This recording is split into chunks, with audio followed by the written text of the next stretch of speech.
Passe sa main droite sur ton cœur. Faites après moi ces paroles éternelles. Mon Père et mon Dieu, je suis très heureux d'être ici, dans ta glorieuse présence. Merci pour la vie de Dieu qui est en moi. Ô Dieu, mon âme soupire après la connaissance de ta volonté. C'est pourquoi, de tout mon cœur, je te demande, Seigneur, accorde-moi ce jour un esprit de sagesse et de révélation dans ta connaissance. Illumine les yeux de mon homme intérieur. Je veux entendre la parole. Je veux la comprendre. Merci Seigneur. Que cette parole apporte la vie, la délivrance, la restauration, l'instruction indispensable à ma bénédiction. Éternel Dieu, merci. Au nom de Jésus. Amen. Amen. Et amen.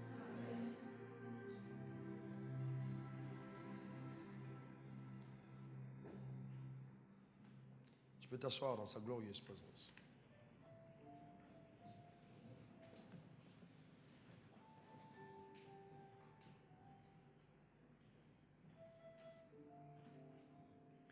Amen. Vous savez, il est si unique d'aimer Dieu. C'est très important. C'est important de l'aimer. D'aimer Dieu sincèrement, l'aimer avec son cœur, l'aimer avec son âme, l'aimer de toute sa force. Et je donnerai toute ma vigueur à Dieu, le restant de mes jours, pour le servir. Il n'y a rien de tel que de servir les desseins de Dieu. C'est exceptionnel. Je suis tellement heureux car j'ai la conscience et l'assurance d'être au centre de la volonté parfaite de Dieu dans ma vie en cette saison. Il n'y a rien de tel. Pour moi, c'est le plus grand trésor d'être au centre de sa volonté parfaite. Ni à gauche, ni à droite, mais en plein milieu de sa volonté parfaite. Et tous les jours, je soupire après lui, disant, Seigneur, aide-moi par ton esprit à obéir à toutes les instructions que tu me donnes, à payer le prix conséquent pour être trouvé devant toi comme un ouvrier qui n'a point à rougir. C'est exceptionnel. J'ai découvert la joie, la paix que donne l'obéissance à ses instructions. La satisfaction que Dieu apporte au cœur d'une personne qui est au-delà, je dis bien au-delà de tout ce qu'aucun bien matériel n'est capable de donner. Vous savez, souvent nous pensons, quand nous n'avons pas de ressources, que si nous avons 1 milliard, alors on sera une personne qui marchera sur les airs. Ce n'est pas vrai. Ce n'est pas vrai. Que si nous roulons une grosse voiture, alors on sera comblé. Ce n'est pas vrai du tout. Que si on habitait un grand château, on sera... Ce n'est pas vrai. Si on dormait sur un lit, non, ce n'est pas vrai. Non, je vous dis sérieusement, la plus grande satisfaction, c'est d'être au centre de sa volonté parfaite. C'est vraiment la chose la plus sublime qui puisse arriver à un croyant. Être au centre de sa volonté. Être conscient, justement, d'être au centre de sa volonté. C'est extraordinaire. Extraordinaire. Et c'est ma prière pour chacun d'entre vous. Nous sommes en train d'achever. Nous sommes presque à la fin de cette série. Cette série qu'on a commencée et que j'ai intitulée Le trésor dans le vase. Aujourd'hui, nous sommes à l'acte 6.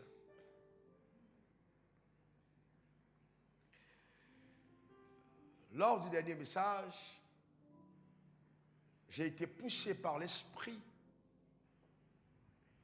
J'ai traité la question où un oui, mais faible, pourquoi? Et j'ai, par l'esprit de Dieu, démontré qu'on peut être oint. D'abord, oint veut dire être choisi. Et puis, avoir reçu l'habileté, la capacité d'accomplir une responsabilité dans le royaume, mais être faible. Parce que pendant longtemps, nous avons pensé que l'onction était suffisant pour être fort. Mais je peux être loin et être faible dans mon homme intérieur. Nous avons vu clairement. Mais j'ai aussi insisté sur le fait que nous devons, dans cette dispensation, tout faire pour revêtir l'homme nouveau. Revêtir l'homme nouveau. Et nous avons vu que le revêtement de l'homme nouveau se faisait par la foi. Quand l'apôtre Paul dit qu'il prie afin que nous soyons fortifiés, que ces gens soient fortifiés dans leur homme intérieur, afin que Christ habite dans leur cœur par la foi, c'est qu'il était en train de s'adresser aux croyants qui avaient Christ en eux, mais qui étaient faibles dans leur homme intérieur. Et je prie de tout mon cœur que cela ne soit plus jamais ton partage. Et donc nous avons vu qu'il était important d'être rempli continuellement du Saint-Esprit, être rempli du Saint-Esprit, et que l'ivresse de l'Esprit nous rendait capables d'exploits singuliers. Nous avons vu en détail ce que la présence du Saint-Esprit dans le croyant, donc croyant rempli, est capable d'accomplir. Alors, aujourd'hui, je voudrais traiter toute une autre question qui va en continuité de ce que nous avons vu. Alors, le sous-thème d'aujourd'hui, c'est charnel ou faux frère. Charnel ou faux frère. Demande à ton voisin. Charnel ou faux frère.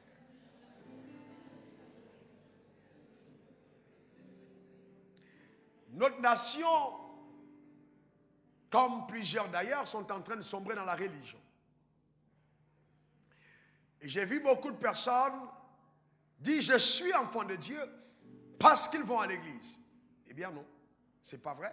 Je peux aller à l'église et ne pas être un enfant de Dieu. Non. Vous voyez, ce n'est pas parce que j'appartiens à une communauté que j'appartiens au ciel. On peut appartenir à une communauté, même être membre actif de l'enfer. Donc l'appartenance au royaume des cieux n'est pas conditionnée par le fait d'être membre d'une assemblée locale. Cependant, je me suis aussi rendu compte qu'il y a certaines erreurs qui s'infiltrent, soit de façon consciente, soit de façon inconsciente, sur certains enseignements qui sont répandus aujourd'hui dans le corps de Christ. Écoute-moi très bien. Il est vital pour chaque croyant de faire la différence entre un chrétien charnel et un faux frère.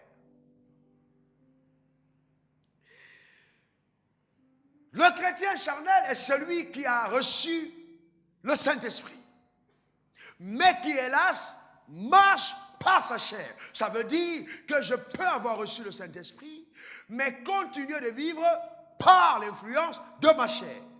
Donc je ne suis pas spirituel, je suis charnel, nous le verrons tout à l'heure. Alors que le faux frère est celui qui est dans l'assemblée, danse comme les membres de l'église, s'habille comme les croyants, chante comme les croyants, donne la dîme comme les croyants, donne les offrandes, souvent même plus que les croyants, mais ne sont pas pour autant des enfants de Dieu. Ne vous trompez pas. Si même, suivez-moi très attentivement, vous avez un enfant qui se comporte mal, vous n'allez pas donner l'héritage à l'enfant du voisin parce qu'il se comporte bien. Donc si j'appartiens au voisin et que je prétends avoir accès à l'héritage de Dieu parce que j'essaie de me comporter comme les enfants de Dieu, je n'aurai jamais accès à l'héritage parce que l'héritage appartient aux enfants et non ceux qui essayent de se comporter comme les enfants. Demande au voisin, enfant du voisin ou enfant de Dieu? Demande à la personne de te répondre. Amen. Mais vous savez, la présence des faux frères dans l'assemblée peut causer sérieusement de problèmes. Mais cependant, il ne faut pas faire d'amalgame. Il ne faut pas faire d'amalgame. Il ne faut pas faire d'amalgame parce qu'un acte qui est posé, qui est contraire à la volonté de Dieu, n'est pas forcément posé par quelqu'un qui n'est pas du royaume. Un enfant de Dieu peut commettre des erreurs. Un enfant de Dieu peut avoir une inconduite. Mais cette inconduite ne change pas sa nature. Alors qu'un faux frère, en posant un acte d'inconduite, agit selon la nature de son cœur. Revenons dans la Bible. L'apôtre Paul dit, fréquemment en voyage, j'ai été en péril sur les fleuves. C'est l'apôtre Paul, il dit j'ai été en péril. en péril de la part des brigands, en péril de la part de ceux de ma nation. Heureusement, pasteur, que nous ne sommes plus de cette génération, là où, pour aller prêcher l'évangile, on fait 3 mois sur le bateau pour arriver dans une autre ville. Gloire à Dieu. Aujourd'hui, 6 heures, 2 heures, 3 heures arrivés. Vous voyez, vous comprenez, les choses ont évolué. Gloire à Dieu. En péril de la part des païens, en péril dans les villes, en péril dans les déserts, en péril sur la mer, en péril parmi les faux frères. Et moi, dans mon ministère, j'ai eu plus de problèmes avec les faux frères qu'avec les païens. Sérieusement. Vous voyez de quel type de faux frères je vais parler tout à l'heure. Galates 2, verset 4. Et cela à cause des faux frères qui s'étaient furtivement introduits et glissés parmi nous. Vous voyez, les faux frères qui se sont furtivement introduits et glissés parmi nous. Pour épier la liberté que nous avons en Jésus-Christ. Dit, je suis libre en Christ. Avec l'intention de nous asservir. Vous voyez, donc c'est très important de comprendre, bien aimé, que du temps de l'apôtre Paul, il y avait un puissant réveil. Un puissant. L'évangile était prêché, il y avait des conversions massives. 3000 personnes, 5000 personnes gagnées le même jour par la puissance de Dieu. Et l'évangile allait de façon croissante et continuait de prévaloir dans les cités. Traversait Jérusalem, allait la Samarie jusqu'aux extrémités. L'évangile était en train de bouger. Et donc un jour, un homme appelé Saül, persécuteur de l'assemblée de Dieu, persécuteur des frères, et je me demande comment est-ce que les gens devaient prier quand on parlait de Saül. Oh Dieu, interviens, oh Dieu, interviens. Vous voyez, et on priait. Et ce jour-là, Dieu est intervenu en sa manière. Saül était sur le chemin de Damas, Dieu ne l'a pas frappé de mort. Dieu a regardé son zèle excessif pour la cause perdue et l'a recruté dans son camp pour en faire un apôtre. Pas à prédestination, comme il le dira plus tard. Et dans l'apôtre Paul a reçu le mandat d'aller en dehors des Juifs, annoncer la parole de Dieu aux païens. Donc il devait expliquer la grâce, expliquer à l'Église pourquoi est-ce que les non-juifs aujourd'hui peuvent recevoir le Saint-Esprit. Et pourquoi ils font partie du plan du salut. Il n'y a pas eu un apôtre qui a une telle révélation dans ce domaine comme l'apôtre Paul. Et il dira donc que dans son ministère, il a été en péril parmi les faux frères. Mais ces faux frères, c'était qui? C'était, vous voyez, des personnes qui étaient des judaïsants. C'est des personnes qui étaient attachées au judaïsme. Et donc, qui faisaient tout pour ramener le peuple à la loi de Moïse. Et donc, il voulait dire, qui prêchaient un message contraire à celui de la grâce. Qui amenait les gens à dire, écoutez, nous sommes sauvés parce que nous obéissons aux instructions de la loi. Et l'apôtre Paul disait, non, nous sommes sauvés parce que nous avons la foi en Jésus. La loi n'a plus sa place. Non, aujourd'hui nous sommes dans la grâce. Mais ces personnes infiltraient les assemblées et prêchaient un message contraire à celui de la croix. C'est eux que l'apôtre Paul indexait comme étant des faux frères. C'est plus d'eux qu'il parle. Il ne parle pas d'un simple membre de l'assemblée qui a eu une question d'inconduite avec une sœur. Non, ce n'est pas de ça qu'il parle. Il parle de quelqu'un qui s'opposait à l'évangile de Dieu. Ou à quelqu'un qui a volé l'argent dans son bureau. Non, ce n'est pas de ça qu'il parle. Ou qui a fait le commérage. Non, mais c'était des personnes qui se levaient contre le message de Christ. Contre l'évangile. Et donc, aujourd'hui encore, nous avons des personnes qui, hélas, n'ont pas eu la révélation de la grâce, n'ont pas eu la révélation du salut, n'ont pas eu la révélation de la dispensation dans laquelle on se trouve. Il y a beaucoup de folklore, il y a beaucoup d'à peu près, il y a beaucoup de messages approximatifs, il y a beaucoup de messages dilués, il y a beaucoup de vérités compromises, en fait, qui sont mises hors de leur contexte. Et ce n'est pas parce que le message est prêché par un révérend, par un bishop, par un archevêque, etc., qu'il est vrai. Non, non, il y a beaucoup de prédicateurs aujourd'hui qui n'ont pas compris le message et sont en train de prêcher un autre message, en fait, avec des intentions inavouées de mettre le peuple sous leur propre autorité. Ils ont donc l'apparence de ces personnes, vous voyez, qui sont tellement correctes. Non, vous voyez des personnes qui choisissent de mettre simplement les sandales, ou de porter des boubous, ou de mettre de longues chaînes, et de paraître des personnes extrêmement correctes. Non, moi je ne porte pas de costume, donc je suis enceinte. Non, la sainteté n'a rien à voir avec l'apparence. On peut porter un gros boubou et avoir une calage à l'intérieur.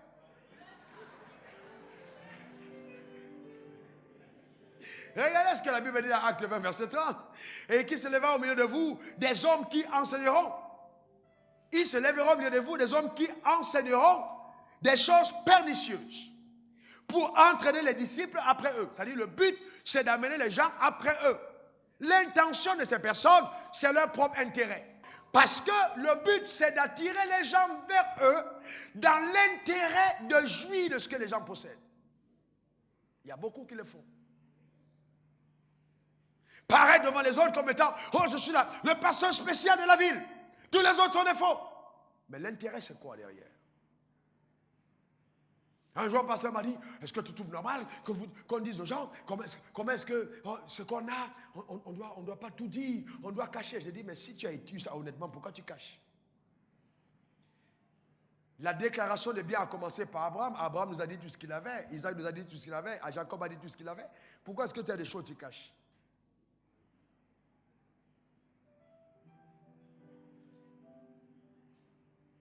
Donc, vous voyez, c'est très important. Jude 1, verset 4. Car il s'est glissé parmi vous certains hommes dont la condamnation est écrite depuis longtemps. Des impies qui changent la grâce de notre Dieu en dissolution et qui renie notre seul Maître et Seigneur Jésus-Christ. Vous savez, le régner n'est pas forcément dit que Jésus n'est pas Seigneur. Non, mais c'est d'amener les gens à une autre voie contraire à celle de Jésus pour le salut. C'est régner Christ. Est-ce que quelqu'un comprend de quoi je parle? Vous êtes sûr de comprendre? Très bien. Regardons maintenant Galates 5, verset 1, 2. C'est pour la liberté que Christ nous a affranchis. Lève ta main droite. Dis, je resterai à jamais libre. Car c'est Christ qui m'a affranchi. La Bible dit, demeurez donc ferme et ne vous laissez pas mettre de nouveau sous le joug de la servitude. Voici, moi, Paul, je vous dis que si vous vous faites circoncis, Christ ne vous servira de rien. Vous voyez, qu'est-ce qu'il était en train de dire? On était en train de dire, ok, gardez votre Jésus, mais allez à la circoncision. Si vous ne faites pas circoncis, vous n'êtes pas sauvés. La circoncision était prescrite par Dieu à Abraham. Mais la dispensation avait changé. Ce n'était plus la même. Mais ces gens venaient dire, il faut aller à la circoncision. C'est la même chose. On n'est plus dans la loi. Mais il y a des gens qui brandissent encore les tablettes de la loi. Ce n'est pas parce que quelque chose a été dit par Dieu qu'elle est encore valable aujourd'hui. Non. Il y a des vérités qui changent selon les époques. Et dans la grâce, on n'est pas sauvé par la loi, mais par la foi en celui qui a payé le prix pour nous. C'est ça le salut. Donc quand on ne comprend pas ces choses, et qu'on commence à dire, oh non, tel a fait, non, tel a eu, on a dit qu'il a détourné dans sa société, son faux frère. Non, c'est un abus de langage. Que dirais-je? C'est même très nocif et polluant. Parce que appeler un frère, un faux frère, est dangereux. Je vous montrerai pourquoi plus tard. Très dangereux. Dans le processus de croissance, l'erreur est inévitable. Vous ne pouvez pas atteindre la maturité en Christ sans commettre des erreurs. Oh, il y a des gens qui se lèvent et disent, oh, moi, depuis que je suis passé, j'ai jamais péché. Votre la veuve vient dire que vous connaissez la vérité. Vous voyez? Donc, il y a une différence entre un chrétien charnel, d'accord, et un faux frère. Regardons maintenant 1 Corinthiens 3, verset 1 à 3. Pour moi, frère, ce n'est pas comme à des hommes spirituels que j'ai pu vous parler. Vous voyez, il établit la différence entre l'homme spirituel et ce qui suit. Mais comme à des hommes charnels. Donc ça veut dire qu'il y a deux catégories. On a spirituel et charnel. Que quelqu'un dit spirituel et charnel. Encore spirituel et charnel. Il dit comme à des enfants en Christ. Ça veut dire quoi? Ça veut dire que quand on est enfant en Christ, on est dans la condition de celui qui est encore charnel. Est-ce que quelqu'un comprend de quoi je parle? Et il dit,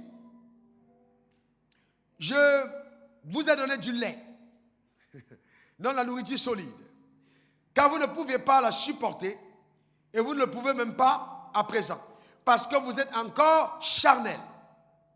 Et il le démontre. En effet, puisqu'il y a parmi vous de la jalousie, des disputes, regardez bien, de la jalousie, suivez bien, de la jalousie, des disputes, n'êtes-vous pas charnel et ne marchez-vous pas selon la chair? Aujourd'hui, ces péchés sont considérés comme normaux. Eh bien non, c'est des œuvres de la chair, la jalousie. Et c'est dans ton cœur que c'est visible. Il y a des gens parmi vous, quand quelqu'un se lève pour témoigner, votre cœur se ferme et vous vous demandez, mais pourquoi elle? C'est la jalousie. Il faut ôter de son cœur cette attitude. Si vous n'êtes pas fier et heureux pour ce qui arrive à quelqu'un d'autre, le bonheur ne viendra pas chez vous. Donc c'est important de bannir de son cœur ces choses. Galates 5, versets 16 à 21. Je vous dis donc, marchez selon l'esprit. Oh, dis Seigneur, je veux marcher selon l'esprit. Et vous n'accomplirez pas les désirs de la chair. Ici, le texte nous montre clairement que l'apôtre Paul ne parle pas aux païens. Il parle aux croyants. Marchez selon l'esprit et vous n'accomplirez pas les désirs de la chair. Qu'est-ce que ça veut dire? Un croyant né de nouveau peut encore marcher selon sa chair. Donc il est un croyant charnel. Il n'est pas un faux frère. C'est un croyant charnel, mais pas un faux frère. C'est différent. Est-ce que quelqu'un me comprend? Mais nous allons voir tout à l'heure que demeurer à ce stade de la chair peut être extrêmement nocif pour ta propre destinée et peut occulter ton héritage et t'empêcher de jouir du meilleur que le ciel te réserve. Mais je prophétise sur ta vie et j'annonce que cela ne sera pas ton partage. Ton amen ne me convainc pas. La Bible dit car la chair a des désirs contraires à ceux de l'esprit. Cette dualité est importante. Désir contraire à ceux de l'esprit. Et l'esprit en a de contraire à ceux de la chair. C'est-à-dire ce que la chair veut, l'esprit ne veut pas. Ce que l'esprit veut, la chair ne veut pas. Les deux sont opposés. Afin que le croyant ne fasse pas ce qu'il veut. Si vous êtes conduit par l'esprit, vous n'êtes pas sous la loi. Donc dans la nouvelle alliance, nous ne marchons pas selon la loi, parce que la loi est insuffisante et faible, nous marchons selon l'esprit. La loi dit, tu ne voleras point, tu ne commettras point d'adultère, etc. Mais la marche de l'esprit te dit, si ton frère te gifle à la joue gauche, présente-lui la joue droite. Ça, c'est l'esprit. Donc l'esprit est encore plus exigeant que la loi, mais te donne la capacité d'accomplir les désirs de Dieu. C'est ça la différence. Donc le péché n'est pas simplement la mauvaise chose que je commets, mais c'est encore plus la bonne chose de Dieu que je ne fais pas. Donc quand l'esprit te dit, il faut donner 5 000 francs à ton voisin, et quand tu dis, je ne donne pas, tu commets un péché que personne ne voit en dehors de toi et Dieu. Voyez-vous, personne ne te jettera la pierre, parce que la loi ne l'a pas écrite sur les tablettes, mais l'esprit l'a gravée dans ton cœur. Alors, les faux des personnes d'un esprit tordu jugeront les gens qui posent des actes contraires à ceux des tablettes, alors qu'eux-mêmes, tous les jours, désobéissent aux directives de l'esprit. C'est ça le drame. Mais vous savez pourquoi ça arrive? L'esprit de compétition, de rivalité, de jalousie, etc. Au nom du corps de Christ, les gens ne travaillent pas pour le royaume des cieux, ils travaillent pour leur chapelle. Parce que le but inavoué, c'est leurs propres intérêts, pas les intérêts de Dieu. C'est vrai en plus. Donc on doit faire très attention. La Bible dit, si vous êtes conduit par l'esprit, vous n'êtes pas sous la loi. Or les œuvres de la chair sont manifestes. L'impudicité, l'impureté, la dissolution, l'idolâtrie, la magie. Je pensais que les magiciens n'étaient pas nés de nouveau. Donc moi je vois dans ce texte qu'on peut commettre la magie alors qu'on est enfant de Dieu. C'est grave, hein? Les inimitiés, les querelles, les jalousies, les animosités, les disputes, les divisions, les sectes, l'envie.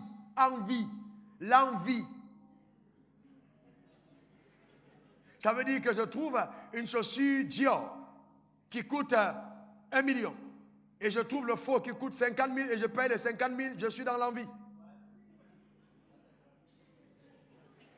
Parce que je porte la contrefaçon. Vous voulez que je parle? Genre, vous savez, ne mettez pas vos pieds là où vous n'êtes pas encore arrivé. Qui vous a dit que si vous portez une chaussure de 1 million, c'est là où vous avez une valeur? Ça n'a rien à voir, pas du tout. Pas parce que vous portez un sac que vous avez payé à 2 millions, c'est nous. Non, non, non, non, non. Votre valeur, c'est à l'intérieur. Donc ne vivez jamais une vie d'envie. Jamais, jamais.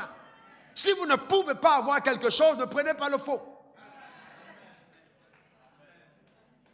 Ne regarde pas ton voisin. Il ne savait pas, il ne savait pas. Il ne savait pas, donc pardonne à ton voisin. D'accord, vous comprenez de quoi je parle? Ne prends pas le faux. Vous voyez, n'ayez pas l'esprit du faux. Non, non, non, non. Prenez l'authentique. Vous êtes le temple de Dieu. On ne peut pas voir le temple de Dieu habillé avec la contrefaçon. Ça ne te concerne pas. Je maudis cet esprit de contrefaçon dans ta vie au nom puissant de Jésus. Je dis qu'il te donnera les meilleures productions du pays. Et le faux n'est pas le meilleur. Je bannis cela de ta garde-robe au nom de Jésus. À la fin de ce culte, va partager ça à d'autres personnes. D'accord? L'ivrognerie, les excès de table. Excès de table. Excès de table. Tu manges le matin, tu manges à midi, tu manges à 16h, tu manges à 18h, tu manges à 23h. Excès de table. Ça fait partie des choses qui sont condamnables. Et les choses semblables. Vous voyez, dans la Bible, montre ici les œuvres de la chair. Ça veut dire que je peux être né de nouveau, mais être confronté à ce genre de problème. Ce n'est pas parce que j'ai ce problème que je ne suis pas enfant de Dieu. Non, non et non. Je le suis quand même, mais un enfant de Dieu qui a des défis dans sa chair. Est-ce que quelqu'un comprend ce que je suis en train de dire? Maintenant, suivez-moi très bien. 2 Pierre 1, verset 3 à 4 dit, « Comme sa divine puissance nous a donné tout ce qui contribue à la vie. » Regardez bien, sa divine puissance. Comme sa divine puissance nous a donné tout ce qui contribue à la vie et à la piété. Au moyen de la connaissance de celui qui nous a appelés par sa propre gloire et par sa vertu. Eh bien, de quelle puissance s'agit-il? Sa divine puissance. La puissance de qui? De Jésus. La puissance de Christ nous a donné tout ce qui contribue à la vie. Et Jésus a dit, je suis venu afin que mes brebis aient la vie et qu'elles soient dans l'abondance. Donc sa divine puissance qui est en toi te donne tout ce qui contribue à la vie. Et cette divine puissance te conduit dans une vie d'abondance. Je maudis le contraire dans ta vie au nom puissant de Jésus. Ton amen m'embête. À la vie et à la piété. Donc ça veut dire quoi? Bien aimé, quand on est né de nouveau. J'ai un problème avec certains d'entre nous ici. Sur terre, pas ici. Un sérieux problème. Un sérieux problème. Parce que quand je vois comment certaines personnes se comportent après la prétendue nouvelle naissance, je prie le Seigneur pour que le miracle de la nouvelle naissance ait lieu dans leur vie. Bien-aimé, changer d'assemblée ne veut pas dire qu'on est devenu enfant de Dieu. Non, non, non, non, non, non, non, non, non, non. C'est pour ça, vous voyez des gens, ils entrent à l'église, ils lèvent les mains, alléluia, gloire à Dieu. Et puis ils arrivent dans une fête, et puis on met du dombolo, du reggae, et vous les voyez en train de, sans aucun problème. Vous ne pouvez pas avoir reçu la divine puissance de Dieu et être à l'aise dans le cas ennemi. Impossible. Impossible. Je dis bien impossible. La divine puissance de Dieu vous garde dans les voies de Dieu. C'est pourquoi quand quelqu'un est de nouveau, ce n'est pas la peine de lui dire, tu n'iras pas en boîte, tu ne feras pas ci. Vous pouvez donner les conseils, mais n'insistez pas. Le Saint-Esprit qui est en lui, cette vie qui est en lui, il ne pourra plus jamais être à l'aise dans certaines voies. Pourquoi? Parce que la divine puissance contribue à tout ce qui, d'accord, contribue à la vie et à la piété. Dans la piété, c'est notre conduite, notre respect et notre obéissance envers Dieu, notre honneur, gardant les valeurs du royaume. C'est ça la piété. Donc, on parle de quelqu'un qui est pieux quand il honore le royaume des cieux, quand il est obéissant aux directives de l'esprit. C'est ça la piété. Donc, cette vie qui est en nous, cette puissance, qui contribue à la vie et à la piété, nous garde dans les voies de Dieu. Donc, la grâce n'est pas un passeport pour une vie de désordre. Non. Mais une faveur qui nous donne la capacité de vivre selon les exigences de Dieu dans cette génération. ce qui était impossible dans la loi. Oh, lève ta main droite, dis heureusement que j'ai la capacité de Dieu en moi pour faire ce que Dieu demande. Encore. Lève encore ta main et déclare-le. Voyez donc, Dieu nous donne cette capacité, elle est là. Elle nous aide à faire ce à quoi nous appelle. Dieu nous appelle. C'est très, très important. C'est extraordinairement important. Maintenant, laissez-moi vous montrer, donner 10 points que vous devez noter. Importants. Avant de continuer cet enseignement. Premièrement, sans la vie de Dieu en toi, il est impossible que tu deviennes un enfant de Dieu. Notez-le. J'ai noté 10 révélations essentielles. Sans la vie de Dieu, il est impossible que tu deviennes un enfant de Dieu. Jean 1,12, Jean 10,10. Il est impossible que tu deviennes un enfant de Dieu. Donc la vie de Dieu est indispensable pour devenir un enfant de Dieu. J'ai besoin de sa vie. Ce n'est pas en allant à l'église, mais j'ai besoin de sa vie. Cette vie est indispensable pour devenir un enfant de Dieu. Ça va pour chacun d'entre nous? Très bien. Deuxième point.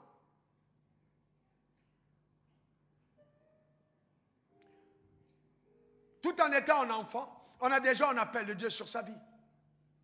Tout en étant un enfant, on a déjà un appel. On ne reçoit pas l'appel le jour qu'on est un adulte. On reçoit l'appel avant même d'être un enfant. Jérémie 1, verset 5. Jérémie, avant que tu ne sois devant de ta mère, je te connaissais. Avant que tu n'en sois sorti, je t'avais consacré, je t'avais établi prophète des nations. Eh bien, il y a une raison pour laquelle tu es né. Dis-le à ton voisin. Dis-le encore à ton voisin. Alléluia. Amen. Il y a certainement une raison, n'est-ce pas, pour laquelle tu es né. Et cette raison existe avant ta naissance. Donc, ce n'est pas le jour où le pasteur même le doigt sur toi pour dire « Oh, Dieu me montre qu'il y a un prophète ici. Dieu me montre qu'il y a une prophétesse. Dieu me montre que tu es apôtre. » Souvent, la majorité de ces choses, c'est du folklore. Je dis encore, c'est du vrai folklore. Des gens ont abandonné les études pour devenir serviteurs de Dieu, comme si Dieu voulait se servir des personnes qui n'ont aucune connaissance. C'est dramatique. Vous ne devenez pas pasteur parce que vous avez échoué dans la vie. Vous devenez pasteur parce que vous êtes sélectionné parmi les meilleurs de la vie. C'est un appel d'élite. Avant que tu n'arrives, c'est le seul appel par prédestination. Dieu dit avant même que tu sois devant de ta mère, je t'ai sélectionné pour te mettre à part. Ce n'est pas une école biblique qui fait de toi un pasteur. Non. Arrêtez d'aller dans les écoles bibliques pour devenir pasteur. École biblique t'équipe pour être pasteur, mais pas, ça ne peut pas t'appeler à être pasteur. Je dis pasteur ordonné. Je vous le dis sérieusement. Il y a rarement 8, je veux dire 2 qui sont appelés. 8 ne sont pas. C'est pour ça que vous voyez ce que vous voyez aujourd'hui. Une floraison de pasteurs. Dieu m'a appelé, Dieu m'a appelé. Ce n'est pas parce que tu peux exhorter que Dieu t'a appelé. Non. Pasteur, apôtre, prophète, évangéliste, ça, Dieu lui-même met en cachet. On peut te verser l'huile sur la tête et Dieu dit, je ne reçois pas cette huile. Je ne l'ai pas appelé. D'accord? Et vous voyez les gens qui sont là, ils se battent, ils se débattent. Même pour coller 2 versets bibliques, vous sentez que ça pèse. Hein? Les gens ont l'argent, ils sont convertis, ils avaient l'argent, ils veulent devenir eux-mêmes propres pasteurs. C'est quoi ça? C'est du désordre. Chacun doit rester dans son couloir. Dis à ton voisin, reste dans ton couloir. Et troisième point, on peut commencer au ministère sans être mature, quand on est encore un bébé. Non, mais ce n'est pas ce qui est conseillé. Je veux dire ceci. Il y a des personnes qui commencent des ministères tout en étant immatures et bébés. Ce n'est pas le plan de Dieu. Ce n'est pas le plan de Dieu. Ce ne sont pas des bébés qui doivent commencer le ministère. Il faut atteindre la maturité. Il faut être mature pour commencer. Donc si tu es encore un bébé, tu dois t'asseoir et être enseigné. Amen. Il faut t'asseoir. Oh, Dieu m'a montré, oh, Dieu m'a parlé. Bien-aimé, Dieu a parlé à certains d'entre nous quand on n'entendait pas encore français. Ce n'est pas pour autant qu'on est tombé dans le ministère. Il a parlé à Jérémie quand Jérémie il avait consacré devant de sa mère. Donc faisons attention. La maturité est importante. On ne peut pas faire des disciples si on n'est pas seulement un disciple. Donc il faut avoir des disciples. C'est pour ça que vous voyez des gens qui sont en assemblée, ils pensent que l'adoration c'est pour les autres. On chante, on adore, et puis le gars est là, il est assis et il cause avec d'autres pasteurs. Pendant que les gens adorent, il regarde son portable. Il est là, il envoie des mails. Il cause avec les gens à gauche. Et il est devant. C'est lui le pasteur de l'assemblée. Mais il est assis. C'est l'adoration, c'est pour les autres. On dit offrande, donnez, donnez. Il est là. Il n'a jamais donné rien. Et il dit donnez, donnez, donnez. Ce n'est pas qu'il va donner quelque chose. L'évangile ne le concerne pas. Ça concerne les autres. Ça veut dire que lui-même, il n'est pas converti. Il peut être enfant de Dieu sans être converti. Ça veut dire la parole n'a pas pris l'emprise dans son âme. Donc vous devez comprendre que vous devez d'abord être mature pour commencer dans le couloir de cet appel. Ensuite, quatrièmement, ceux qui t'appellent faux frère parce que tu commets une erreur ou parce que tu as une inconduite, par faiblesse, deviennent des agents de Satan pour occulter ton futur et provoquer un découragement dans ton âme. Ne les reçois pas. Quels sont ceux qui savent qu'ils sont sauvés? Levez la main. Quels sont ceux qui savent qu'ils sont sauvés? Alléluia. Mais est-ce que vous savez qu'il y a des gens qui prêchent l'évangile, tu les entends, tu te demandes si tu es sauvé? Je peux prendre un message dimanche prochain pour test, je prêche, et puis après je vous demande qui est sauvé. Vous avez rarement, vous avez levé la main. Parce qu'on peut choisir d'envoyer l'évangile dans la langue de la loi. Expressément. Pour montrer au peuple qu'on est des super personnes. Ce n'est pas nous, ce n'est pas notre promotion. C'est la promotion de Christ. J'ai vu un orateur un jour prêcher, il dit, voilà, voici comment est-ce que ça se passe dans le royaume. Après il dit, moi je suis à ce niveau. Je suis allé le voir dans son bureau, j'ai dit, mais attends, honnêtement, si tu dis aux gens que tu es à ce niveau-là, tu es en train de dire aux gens que quoi? Que les gens ne peuvent pas être dans la présence de Dieu. C'est très grave. Et ça paraît hyper spirituel. Hyper.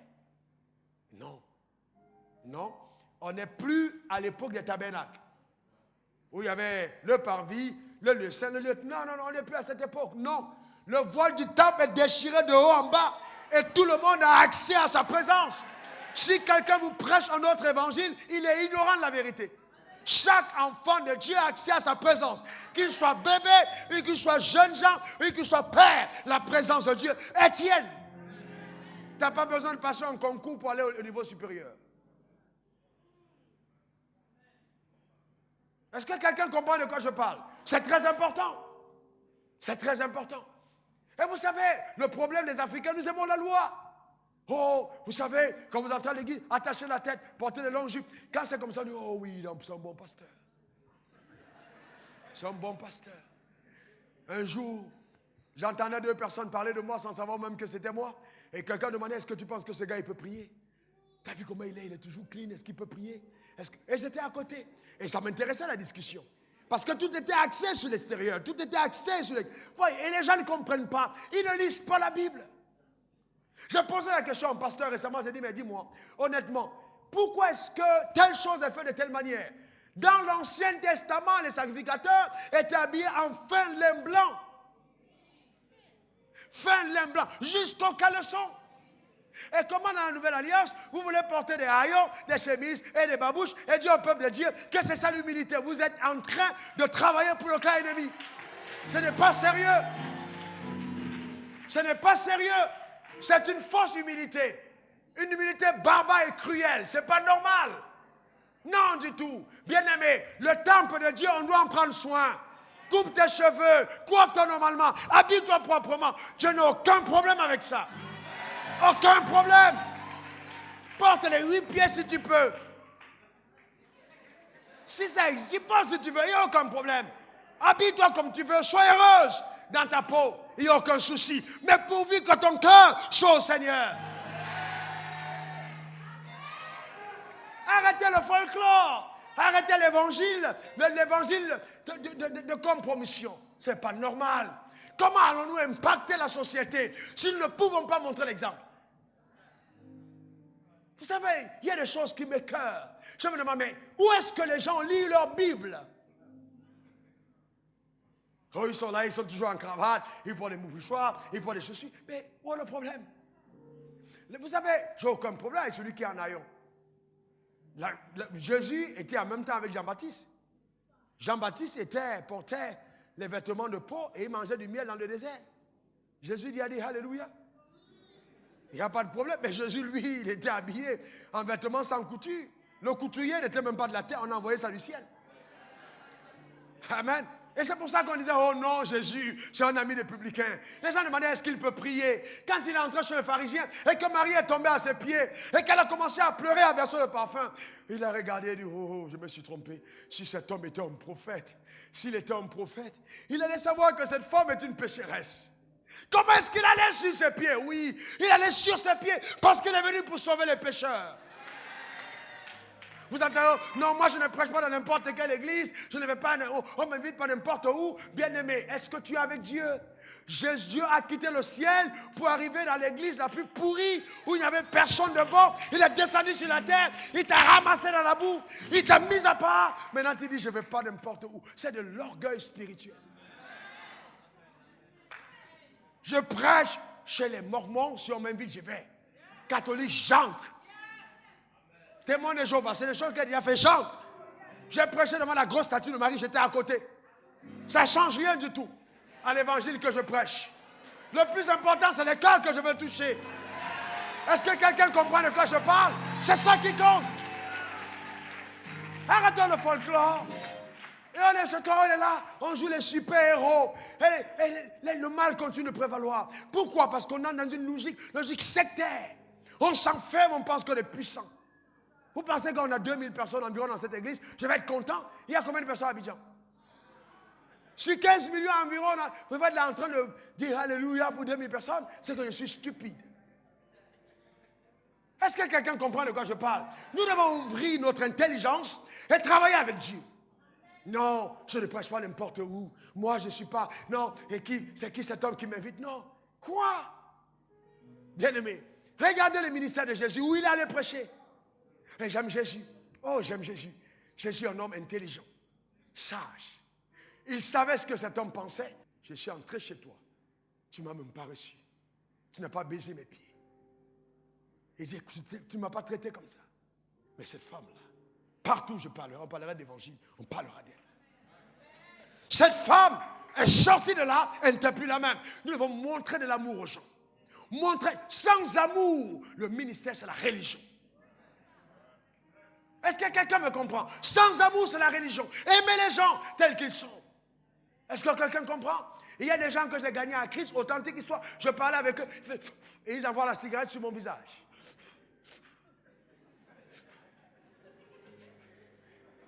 Et je fais ça, mais je continue de prêcher.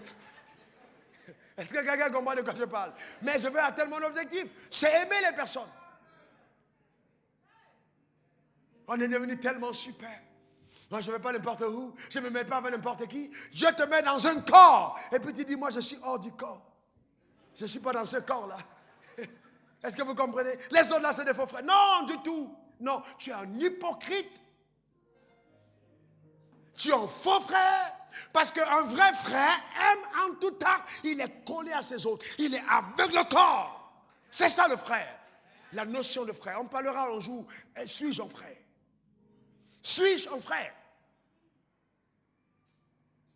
Vous savez, je suis estomaqué quand je vois ça. Et on est là, on pense qu'on est en train de faire quelque chose, on ne fait rien du tout. Il y a un besoin urgent de retrouver la pensée de Dieu. Dis-le à ton voisin. C'est urgent, retrouvons la pensée de Dieu. Point numéro 5, tu ne seras jamais sauvé par les œuvres de la loi. Jamais. Jamais. Galates 3:1, jamais. Tu ne seras jamais sauvé par les œuvres de la loi. Jamais. 6. Notre amour pour Dieu, couplé à la nature divine, nous pousse à vivre pour Dieu et à haïr le mal. Donc, la grâce, notre amour pour Dieu, couplé à sa nature divine, nous pousse à vivre pour Dieu et à haïr le mal. 1 Jean 3:9. Quiconque est né de Dieu ne pratique pas le péché.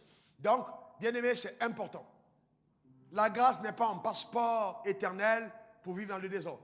Non. Mais c'est aussi une capacité que Dieu nous donne pour vivre droitement. Donc, c'est important. Point numéro 7. La connaissance de Dieu est indispensable pour notre croissance et une vie d'abondance. Connaître Dieu. Connaître Dieu. Indispensable pour notre croissance et une vie d'abondance. Beaucoup de personnes vivent mal parce qu'ils ne connaissent pas la vérité. Mais il est écrit, vous connaîtrez la vérité vous affranchira. Jean 8, verset 32, c'est très important. Mais aussi Matthieu 4, verset 4, c'est important, bien aimé. D'accord? Ensuite, point numéro 8, Une erreur de marche n'est donc pas identifiable au fait d'être un faux frère.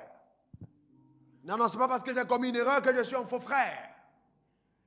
L'erreur ne met pas fin à ma destinée. Non, mais me donne des expériences pour être davantage utile pour accomplir ma destinée.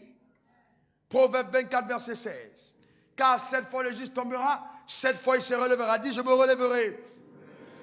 Encore, je me relèverai. Oh, dis-le avec foi, je me relèverai. N'attends pas que quelqu'un vienne te relever.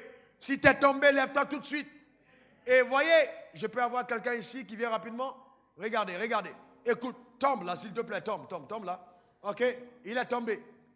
Ce qui se passe ici, d'accord, il reste, relève-toi. Il peut mettre 1 minute pour être debout, comme il peut mettre 2 jours pour être debout. Le temps qu'il met pour se relever dépend de sa maturité spirituelle. Recouche-toi. Tu ne peux pas être dans un problème et y demeurer 2 ans. Tu es en train de perdre le temps de ta destinée. Tu dois te relever aussitôt. Est-ce que quelqu'un comprend de quoi je parle? Le diable fera tout pour te rappeler le problème qui est arrivé, mais Dieu fera tout pour montrer au diable que lui, il t'a restauré. Il faut te relever. Est-ce que quelqu'un comprend de quoi je parle? Il faut te relever. Lève ta main droite vers le ciel, dis, je me relèverai. Quelque chose qui arrive, je ne resterai pas couché. Alléluia. Amen. C'est très important, bien-aimé. 1 Jean 1, verset 8, vous le notez aussi. 1 Jean 1, 8. Donc, c'est nous disant que nous sommes sans péché, nous faisons de Dieu un menteur. Il faut apprendre à se relever. Point numéro 9. L'amour de Dieu en nous devra nous pousser à aider les frères qui ont des problèmes dans leur marche. Oui, si j'aime Dieu, j'aide les faibles. Je n'assassine pas les faibles, je les aide dans leur marche. Proverbe 24, 17 à 18. Ne te réjouis pas de la chute de ton ennemi. Ne te réjouis pas de la chute de ton ennemi. Et que ton cœur ne soit pas dans l'allégresse quand il chancelle, de peur que l'Éternel ne le voie et que cela lui déplaise et qu'il ne détourne de lui sa colère. Vous voyez, c'est très attention. Donc, quand ton ennemi chancelle, ne te réjouis pas. Si tu es un enfant de Dieu, prie pour la personne. Ne participe pas au commérage concernant les problèmes que quelqu'un a eus. Oh, est-ce que tu sais que ce frère, il a des problèmes avec sa femme? Et les gens qui parlent, souvent eux-mêmes, c'est pire que ça. N'ouvrez pas votre bouche pour condamner un frère. Priez pour le frère. Et si d'aventure, vous avez vu un frère en problème, approchez-le. Appelez le frère en disant au frère, viens. Tu viens vers le frère, viens mon frère, et tu parles au frère. Tu parles à ton frère avec amour. Et si il t'écoute, comme Jésus a dit, tu t'en vas, même à ta femme, tu ne répètes pas ce que tu t'as dit. C'est pas pour aller dire, oh tu sais, ah, mais attends aussi le gars, il était chez moi hier, c'est moi qui ai prié pour lui, il était à terre. Il était à terre, je te dis, c'est moi qui ai prié pour lui. Il y a des gens qui sont comme ça. Et vous savez, j'avais un ami qui n'est plus d'ailleurs, c'était pas un bon ami, qui a eu un problème un jour, sérieux problème, je n'en parlerai jamais, jusque dans ma tombe. J'ai aidé ce frère, ce pasteur, j'ai prié avec lui. J'ai commencé à écrire ses messages du dimanche. Je priais pour son église et je lui donnais les messages à aller lire. Donc il arrivait sur la chair, la vie de Dieu avait tari en lui. Dans le temps qu'il se reconstruise, je prie avec lui le samedi, je lui donne le message, je lui explique le message et il prêche dans son assemblée.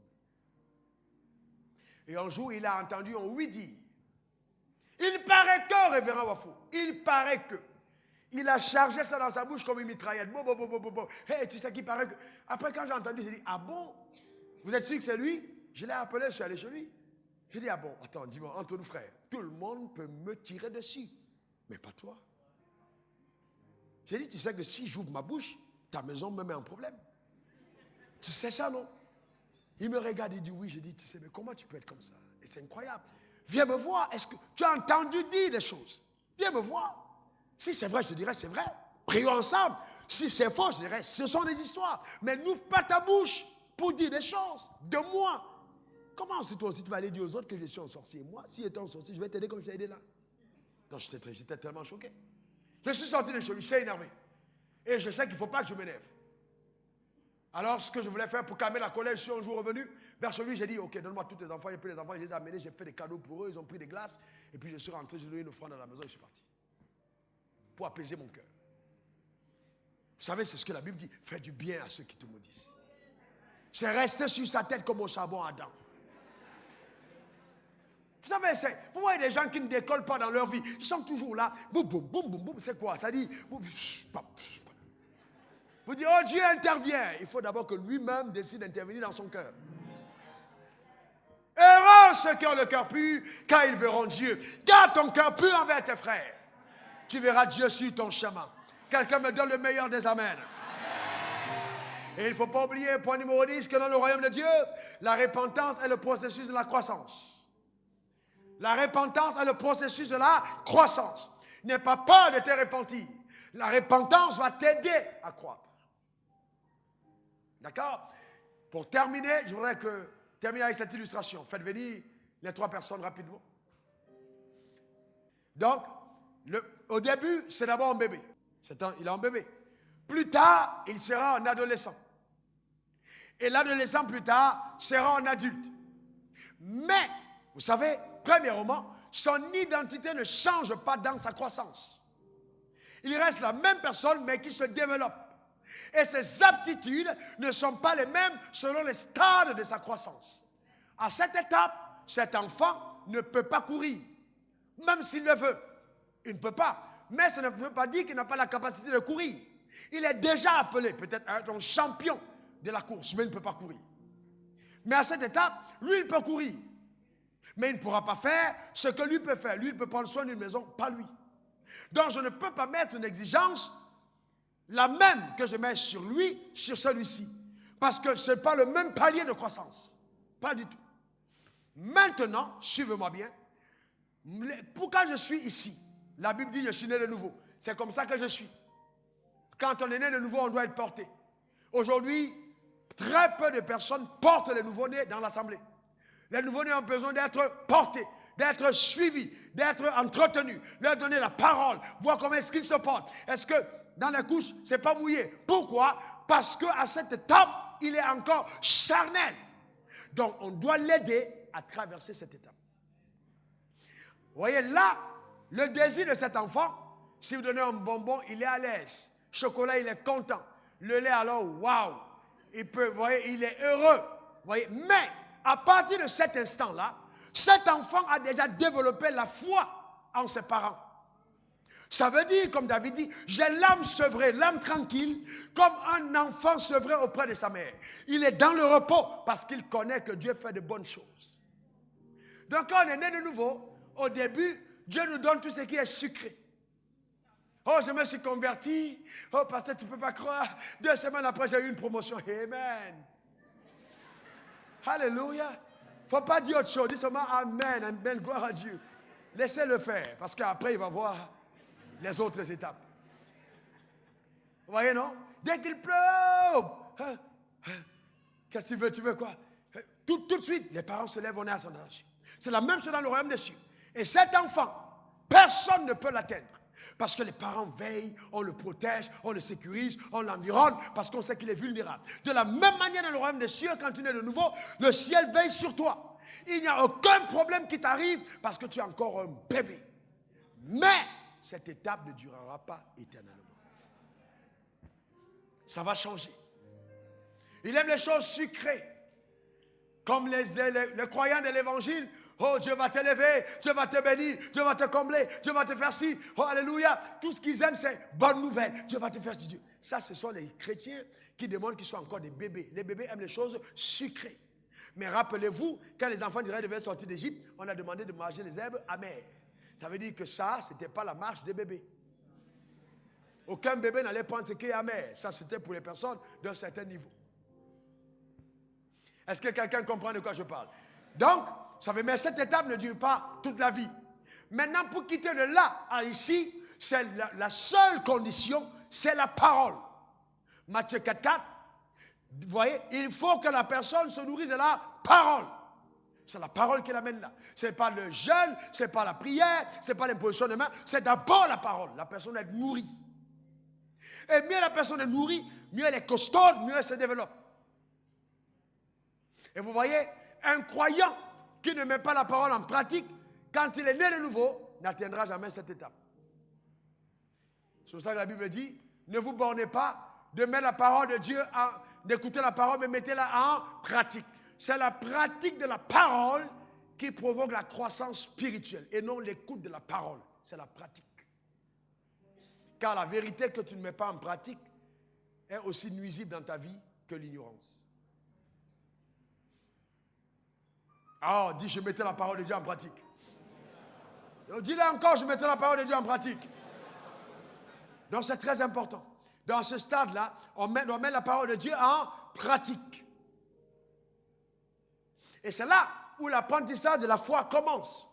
On commence l'apprentissage quand on est bébé. On commence à faire confiance en Dieu et dans sa parole. Mais après, arrive l'étape où nous sommes devenus jeunes. Et là, les choses prennent un autre sens. À partir de là, on crie, oh, on crie. Dieu dit, pleure comme tu veux.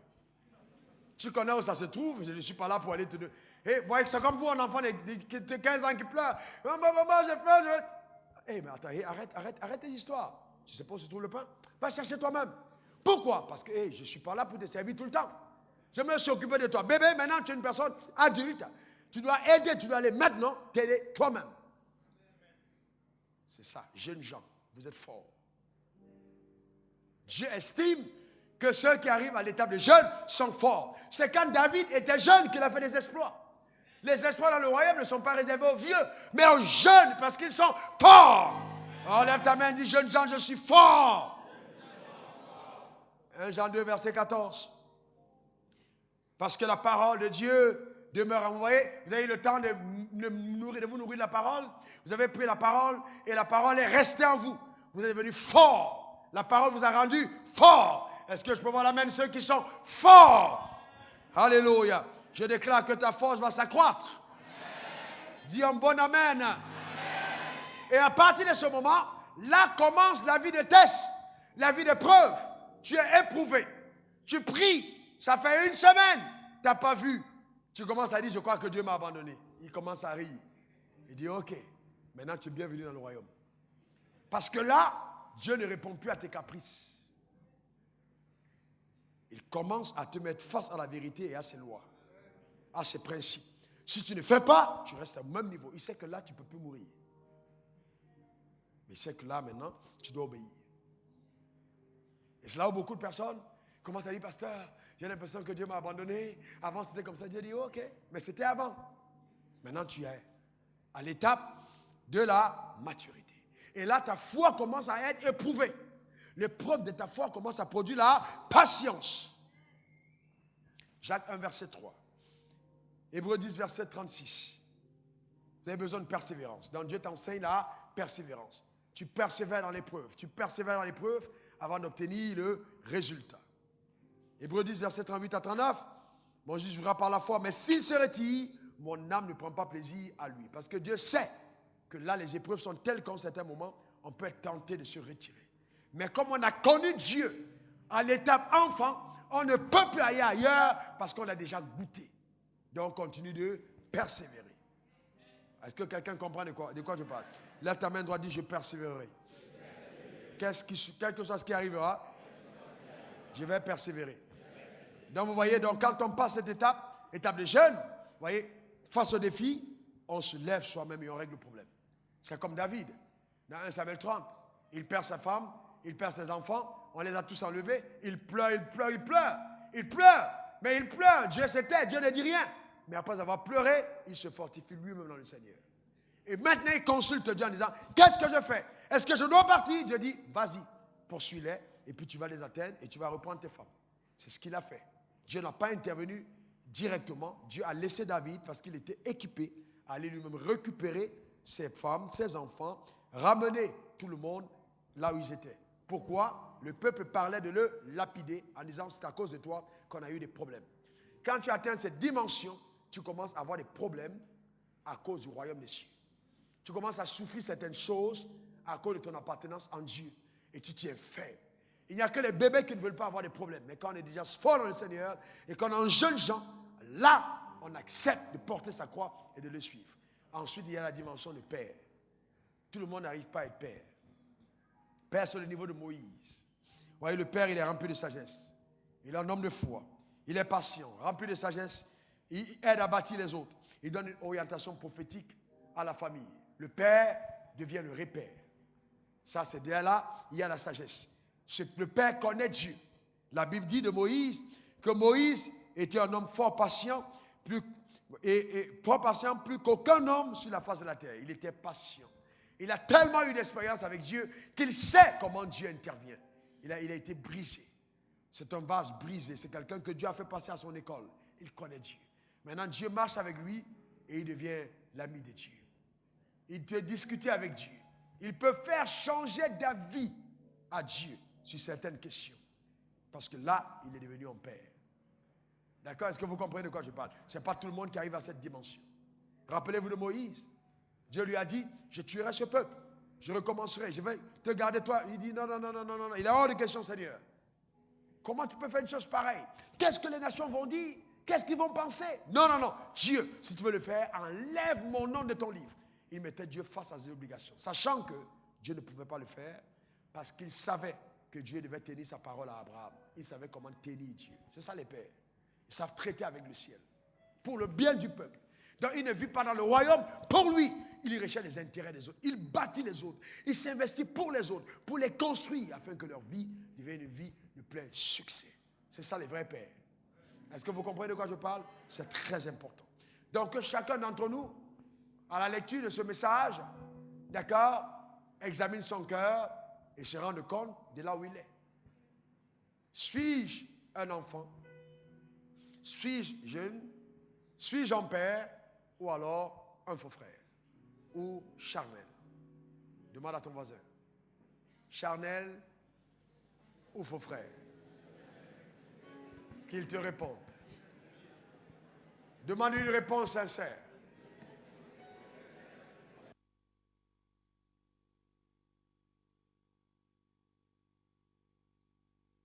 Amen. Je voudrais demander à toutes les personnes qui nous suivent aujourd'hui, s'il y a quelqu'un qui dit, j'ai entendu ce message, je crois que j'ai besoin d'avoir la vie de Dieu en moi, que cette personne lève la main. Je vais prier pour elle.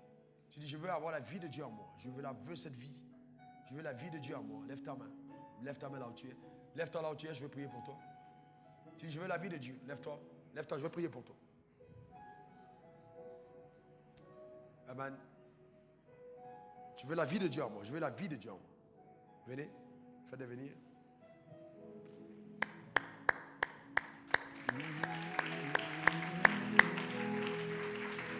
Je te donne mon cœur. Je te donne tout. Ce que j'ai, ce que je sais est à toi. Oui, je te donne ma vie. Oui, je te donne mon cœur. Je te donne tout. Ce que j'ai, je t'appartiens.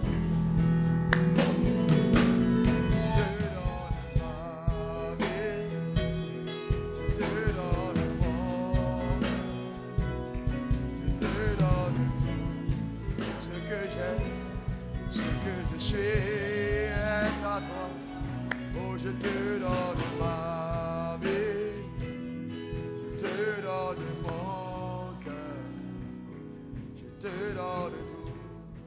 Ce que j'ai, je t'appartiens. Lève ta main droite vers le trône de la grâce, la main droite levée. Répète après moi, Seigneur Jésus. Ce matin, je viens devant ton trône te donner ma vie, te donner mon cœur. Je viens à toi tel que je suis. Merci pour ta fidélité. Je demande pardon pour mes péchés. Que ton sang me lave, qu'il me purifie. Donne-moi la vie nouvelle. Oh Dieu, accorde-moi un cœur nouveau pour vivre pour toi éternellement. À partir d'aujourd'hui, je déclare, je suis un enfant de Dieu. J'appartiens à l'Éternel pour la vie. Au nom de Jésus, amen, amen et amen. Je déclare sur vos vies, par la puissance de Dieu accomplie dans vos cœurs, selon la foi que vous avez placée en Jésus, le miracle de la nouvelle naissance. Au nom puissant de Jésus, amen. Ne partez pas, recevez ces fiches.